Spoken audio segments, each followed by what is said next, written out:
Hi guys, welcome back. 1 year of Gadar 2 boss, ऐसी film जिसने box office collections के मायने बदल के रख दिए थे। 2023 में एक ऐसी फिल्म रिलीज हुई जिसने सबको एक तरीके से हैरत में डाल दिया था कि एक फिल्म, एक ऐसे एक्टर की फिल्म जिनको माना जाता था कि ये वेटरन हो चुके हैं, अब एज हो गई है, या इस तरीके का कंटेंट आज के समय में कौन देखता है, वो सारे के सारे मिथ्स को बस्ट कर दिया इस फिल्म ने। और इस फिल्म ने धमाकेदार कलेक्शंस करी थी लास्ट ईयर। अभी सेलिब्रेशन तो हम कर ही रहे हैं इस फिल्म का, साथ साथ में मैं आपसे बात करूंगी अबाउट सनी पाजीज अपकमिंग मूवीज, क्या अपडेट्स आई हैं। वैसे बहुत सारी अपडेट्स आई थी पिछले दिनों में, लेकिन आने वाले टाइम में हम जो उनकी फिल्में आ रही हैं उनसे हम क्या एक्सपेक्टेशंस लेके चल सकते हैं, सब कुछ बताते हैं आपको इस वीडियो में। वीडियो को जरूर देखो, चैनल पर सब्सक्राइब। मुझे नॉस्टैल्जिया हो रहा है, लिटरली मुझे वो टाइम याद आ रहा है जब ये फिल्म रिलीज हुई थी और मैंने आपसे बॉक्स ऑफिस कलेक्शन इस फिल्म की शेयर करनी शुरू करी थी।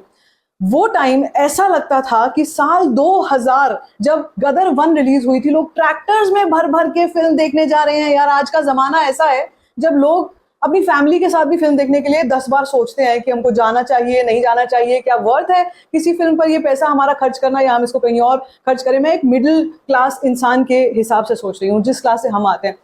तो उस वक्त पे अगर इस फिल्म ने मास पॉकेट्स में इस तरीके का मैडनेस मचाया कि लोग ट्रैक्टर्स में, बसेस में भर भर के इस फिल्म को देखने जा रहे थे, तो भाई कुछ तो स्पेशल होगा।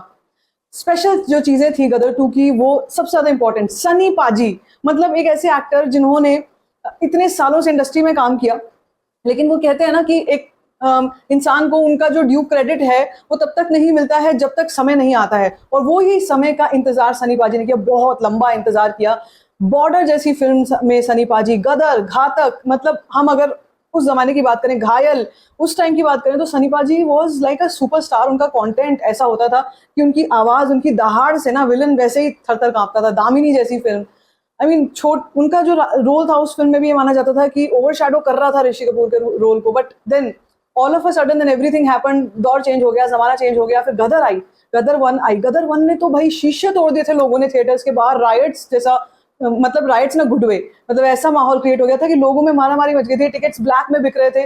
फिल्म को लेकर इतने अच्छे, इतने पॉजिटिव रिव्यूज आ रहे थे, जबकि तब के जमाने का एंटरटेनमेंट मीडिया इतना सक्रिय नहीं था। लेकिन फिर भी गदर को ऐसा रिस्पॉन्स मिला कि हर बच्चे बच्चे के जबान पर गाने आ गए, हर बच्चे बच्चे के जबान पर डायलॉग्स, इमॉर्टल डायलॉग्स हो गए थे। और फिर उसके बाद जब अनाउंसमेंट आई अबाउट गदर 2, बहुत से लोगों ने बहुत नेगेटिव रिएक्शन दिया, बहुत नेगेटिव टाइप का एक रिव्यू दिया कि एक बार जो फिल्म बन गई, उस फिल्म के जैसी दूसरी फिल्म, उसकी सीक्वल क्या पॉसिबल भी है, क्या अनिल शर्मा इस एज में ऐसा कुछ कर पाएंगे। लोग एक्टर्स को लेके ये बात बोल रहे थे कि आप फिर से तारा सिंह और सकीना का कैरेक्टर रिक्रिएट हो सकता है, क्या वही जादू क्रिएट हो सकता है। लेकिन बॉस, जब गदर 2 आई, इसने सारे के सारे जितने भी सवाल थे, जो डाउट्स थे, उन सबको क्लियर कर दिया with its box office, monstrous box office collections, जिनको शायद किसी ने सोचा भी नहीं था कि 2023 जैसे टाइम में एक फिल्म गदर 2 जैसी फिल्म ऐसा कमाल कर सकती है। और अगर हम बॉक्स ऑफिस कलेक्शंस को एक बार याद करते हैं तो 525 करोड़ इंडिया नेट कलेक्शन हुई थी। 10 हफ्तों तक ये फिल्म चली थी, करीब करीब 60 दिनों तक। तो मैंने ही इसको अपने चैनल पर कवर किया था,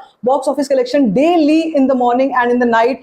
60 दिनों तक मैंने इस फिल्म को कवर किया था। और मुझे, जैसे मैं कह रही हूँ कि अब मुझे नॉस्टैल्जिया हो रहा है, मुझे ऐसा लग रहा है कि यार वो क्या दौर था और वो किस तरीके का इंडिपेंडेंस डे था जो लोग आज तक याद कर रहे हैं कि यार इस साल कुछ ऐसा नहीं है जो हमने गदर के टाइम पे सेलिब्रेशन किया था। It comes to the next year, अगले साल में सनी पाजी क्या करने वाले हैं। तो अगले साल का मैं आपको बता दूं कि अगले साल सनी पाजी ऑलरेडी अपने फिल्मों पर काम कर रहे हैं। उनका लाइनअप बहुत ही बढ़िया हो चुका है, जिसमें 2025 में जिस फिल्म के ऊपर सबकी निगाहें टिकी रहेंगी वो है लाहौर 1947, जिसमें एक बहुत ही बेहतरीन ट्रेन फाइट सीक्वेंस होने वाला है। अब ये मुझे फिर से गदर की याद दिलाएगा, क्योंकि गदर में भी पार्ट 1 में भी वो वाला ट्रेन फाइट सीक्वेंस था, तो मुझे कहीं ना कहीं वो याद दिलाएगा। साथ साथ में ऐसा बताया जा रहा है कि इन द अर्ली ऑफ 2025 ये फिल्म रिलीज हो सकती है। मोस्ट प्रोबेबली जनवरी की पहले डेट आ रही थी, लेकिन क्या वो कंफर्म डेट है या नहीं, we really don't know. But मैं चाहती हूँ जब भी सनी पाजी की फिल्म आए, किसी न किसी पेट्रियोटिक मौके पे आए। वो जिस तरीके का इमोशन क्रिएट करते हैं ऑडियंस में, मुझे नहीं लगता है कोई और एक्टर सक्षम है ये करने में। जिस तरीके की ओरिजिनलिटी उनकी एक्टिंग में नजर आती है जब देशभक्ति की फिल्मों की बात होती है, I don't think any other actor is capable of bringing that out. So मुझे लगता है कि भैया फिल्म हो तो सनी पाजी की फिल्में हो, उनको देखो, उस सिनेमा को अप्रिशिएट करो। एंड साथ साथ में जैसे मैं बताती हूँ आपको कि आने वाले समय में और कई फिल्में हैं जो सनी पाजी की आ रही हैं। अब एक ये फिल्म है, उसके बाद जिस फिल्म के ऊपर सबकी निगाहें टिकी हुई हैं वो फिल्म है none other than Border 2। Border 2 को लेकर भी काफी सारी अपडेट्स आई थी कि इस फिल्म में दिलजीत दोसांझ ने रिप्लेस कर लिया है आयुष्मान खुराना को, क्योंकि Ayushmann Khurrana could not stand the stature of and the stardom of Sunny पाजी। आई डोंट थिंक कि उनका स्टारडम वाकई में कोई भी और एक्टर, कोई भी नॉर्मल एक्टर मतलब वो देख पाएगा, वो झेल पाएगा या ऑन स्क्रीन उनको टक्कर दे पाएगा, क्योंकि वो जब दहाड़ते हैं ना तो आज भी जो खंबा, वो हैंड पंप उखाड़ने वाली जो चीज है बॉस, वो ऐसा लग रहा था कि अभी पार्ट 2 में भी जब हमने देखा था तो लग रहा था भाई साहब अब तो तबाही ही तबाही आने वाली है। सो आई एम श्योर कि बॉर्डर 2 में भी कई ऐसे नॉस्टैल्जिक चीजें होंगी। सॉन्ग्स को लेकर मुझे बहुत कुछ कहना था। गदर 2 में जिस तरीके के सॉन्ग्स को रिक्रिएट किया गया with the same singers and the same tune and the same music, वो बहुत बढ़िया था। उसने उसने और इमोशन को जगाया। मुझे लगता है बॉर्डर 2 में भी ऐसे कुछ होने वाला है। लेकिन सबसे इंपॉर्टेंट जो चीज है वो ये है कि सनी पाजी का जिस तरीके का बॉडी लैंग्वेज रहता है in these kind of movies, चाहे वो आर्मी से रिलेटेड हो, देश की सुरक्षा से रिलेटेड हो, या तारा सिंह जैसी एक कहानी, एक इंसान जिसने एक नॉर्मल इंसान जिसने अपने प्रेम कथा थी, वो तो एक प्यार के लिए इतना कुछ किया, तो मुझे लगता है कि वो एक अलग लेवल पर एलिवेट करते हैं फिल्मों को और कहानियों को। जिस तरीके से उन्होंने एंड के क्लाइमैक्स सीन में भी अपनी बॉडी को काफी ज्यादा एग्जॉस्ट कर लिया था। आई जस्ट वांट कि उनकी फिटनेस, उनकी हेल्थ, सब कुछ उनका साथ दे, क्योंकि एक्शन फिल्मों में ये बहुत जरूरी है कि हेल्थ एंड फिटनेस बिल्कुल बढ़िया रहनी चाहिए। And of course we are looking forward for the content that he is working on. But yes, I am very excited for his film Lahore. And जैसे कि बता रही हूँ कि आज 1 साल कंप्लीट हुआ है। वर्ल्ड वाइड ग्रॉस की बात करें भाई, 680 करोड़ उस फिल्म ने किया था।